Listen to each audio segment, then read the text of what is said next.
Billionaire mindset. If you want a job done right, what's a billionaire do, Scott?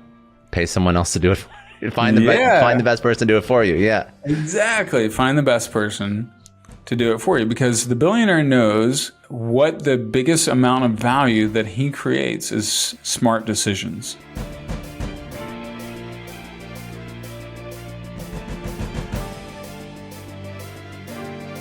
Those values and passions, just being self-aware enough to understand how your talents, your relationships, your life experiences all have such an impact on who you are, and then living those and championing those and evangelizing those values and passions in literally every interaction you have and everything you do and every business you start. Like, what is values and passions?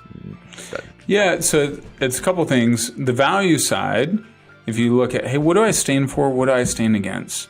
Mm-hmm. Like, I've made the mistake before of having potential partners, business partners that I was exploring that were a little more ego driven.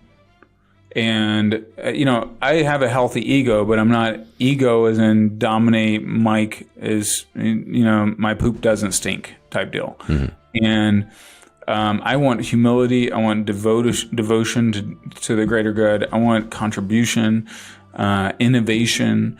That I believe business exists first to serve the world and make it a better place, but profit is necessary, but secondary for sustainability. So that's one of our values. That it also culturally, customer client experience, we want to thoughtfully anticipate our clients' potential challenges. And so then I will stand against things that are like selfish, ego, just purely ego driven. And I'll stand for some of these things of human potential. Like, one of our core elements of our mission is unleash human potential. And so everything I do is oriented towards that in some way. So that becomes a filter. Your values become a filter of like, who do you let in? Who do you let out? Who do you protect yourself from? Mm-hmm. And then the passions are like, hey, what am I insatiably curious about? What could I study all day long? Who could I spend time with more and more? Like, who am I not going to get bored being around? Like, I used to think, I don't want to be around bankers. I don't want to be, for the most part, I don't want to be around lawyers and real estate investors. I like real estate. If you're a real estate investor, but you have something else, then 100% I'm game. But I have 4 or 5 friends that have $100 million real estate portfolios. I'd rather go spend time with a best-selling author friend.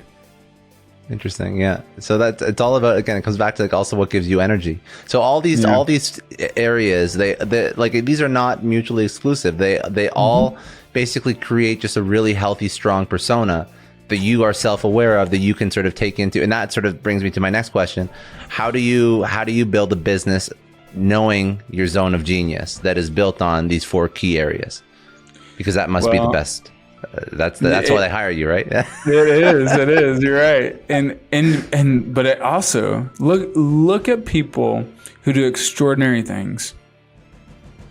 What's in common with them? They put themselves in extraordinarily right positions. Are you a sports fan?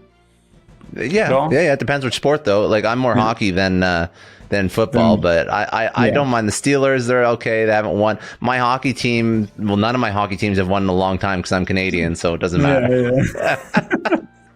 True. Yeah. You guys have had a suffering route, but the Toronto Raptors, you mentioned earlier from Toronto, right? Yeah. Well, a few years ago, they won the NBA championship. So how did they win the NBA championship? Kawhi Leonard. He was in the right position, right time. Warriors get injured. Klay Thompson and Kevin Durant go down. Yeah. They're hobbled.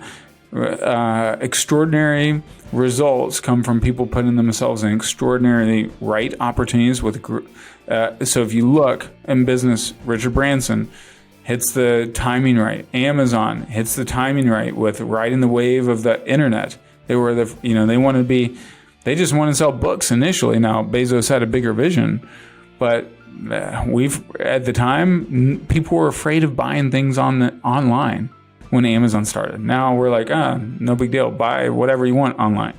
Mm-hmm. So you have to am I riding the right wave? Some of us have been riding. I realized I was riding some waves that were dying. Like I was in a socially minded car dealership. That was a dinosaur industry. If you look at the diffusion of innovations, what is it, a laggard business? Is it a late majority? Is it about to go out of business? Or the industry is about to be majorly disrupted? Do I want to be the disrupted, or do I want to be the disruptor? So now, part of the reason I'm in the thought leader space. Hey, that's a early stage venture still. And there's a lot of innovation, a lot of opportunities within that.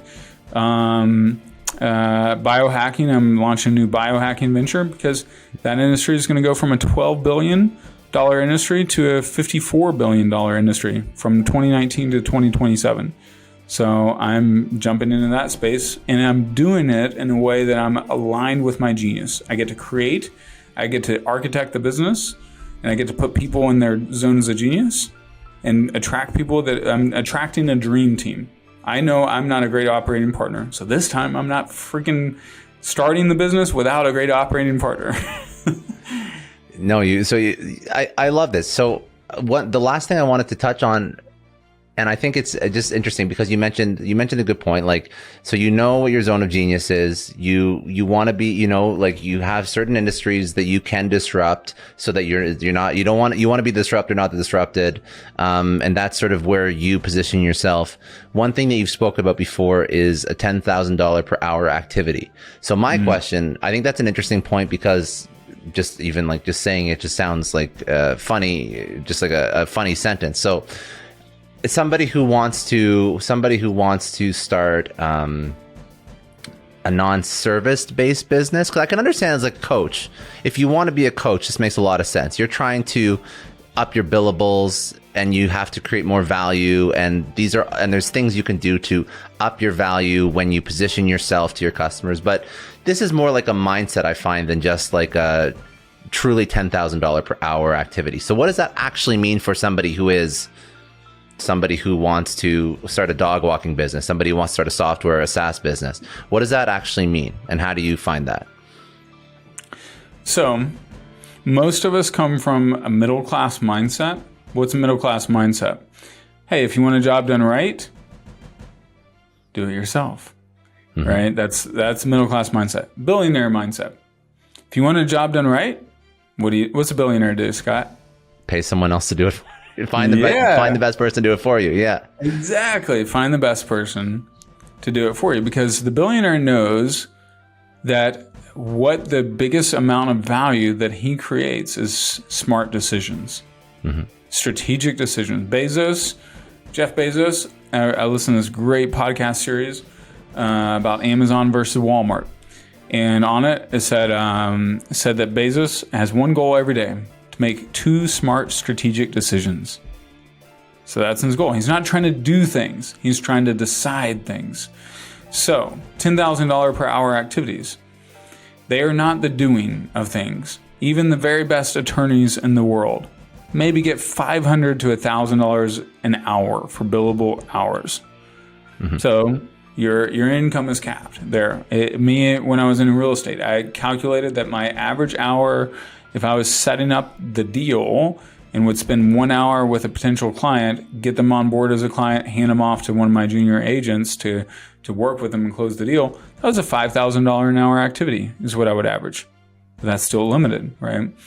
$10,000 an hour activities are massive strategic positioning, offer decisions, leadership decisions. Sometimes it's who you hire, who you bring on as a partner.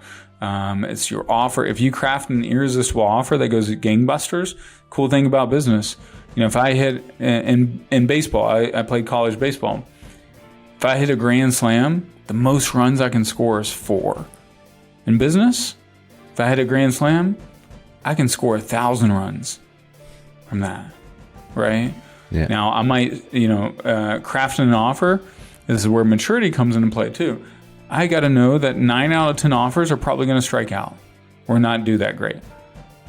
But if I get to that 10th offer and I keep learning and kicking butt, man, I could do I could hit a massive home run and get that $10,000 an hour activity. So $10,000 an hour activities are usually longer term strategic elements than the short term ones. So I'm glad that I clarified that. So it's nothing to do with how you. Of course, it's great to increase your own value if you want to bring value to the world, but it is. I love that Bezos analogy. Make 1, 2, whatever, however many super strategic decisions that will move the needle, and then the aggregate of that over 5 years, 10 years.